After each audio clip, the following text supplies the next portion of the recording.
Sadhguruji Pranam. We've been composing music for the last 23 years now as Shankar Ehsan Loy. One thing that's fascinated me is always been the concept of three. I see the association of the number three with various aspects like neutron, proton, electron, Brahma, Vishnu, Mahesh, and we are also three of us composing music. So, what is the relevance of three? What is the importance of three, and what is the effect of three? Namaskaram to the Trimurtis of Shankar, Ehsan, Loy. Well, there are Trimurtis, Trinetra, Trishula, Trikala.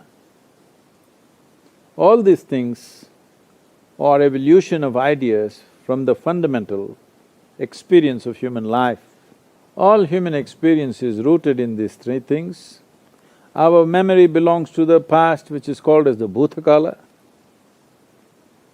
Our experience always is Vartamana or the present, and our imagination and aspirations are always of the future, which is Bhavishya. So essentially, human experience of life happens between memory, experience and imagination. Based on this, many aspects which spring from these three experiences were crystallized in our culture as three: Trinetra, Trikala, Trishula, and all of and you guys, Trimurtis. So this fundamental needs to be understood, that all these three dimensions exist in Vartaman. All this past and future actually exists now, because it's only now that you can remember, it is only now that you can imagine. There's a whole lot of teaching going around in the world, particularly in United States, but I think it has also hit the western coast of India. People are going about talking, be in the moment, be in the moment. They are worshippers of the present. But I do not understand why somebody is telling you to be in the moment, because you cannot be anywhere else. Where else can you be? Can somebody show me where else they can be other than be in the moment? So we are anyway rooted in Vartaman, but our memories are of the past, our imaginations and aspirations are of the future. So essentially, people who worship only today, people who worship only the present, they are telling you just be in the moment, do not think about the past, do not think about the future. Well, it took millions of years to bring this level of cerebral capability for this brain to blossom like this, to be able to have a vivid sense of memory and a fantastic sense of imagination. It took millions of years of evolutionary work.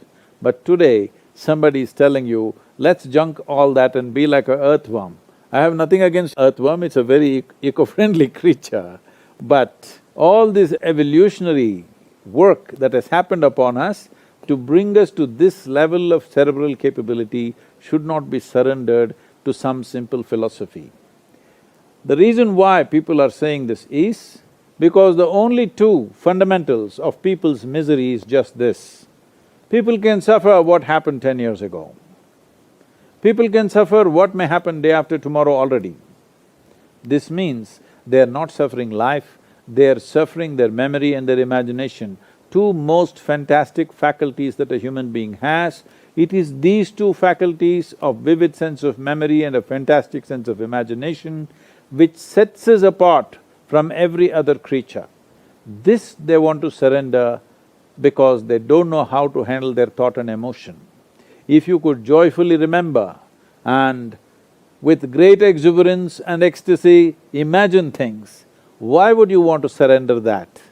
It is just that your memories and your imaginations have become compulsive and they're creating a world of misery. So people are talking about how to forget the past, how to not think about the future. This is not the way to conduct human life. It's very important. All these trikalas are there, the three dimensions, the trishulas are there, and trinetras are there, the three dimensions of seeing life and experiencing life is there. And we are very glad the Trimurtis of Shankar, Ishan and Loy are there. Please make some wonderful music and let's celebrate the Trimurtis.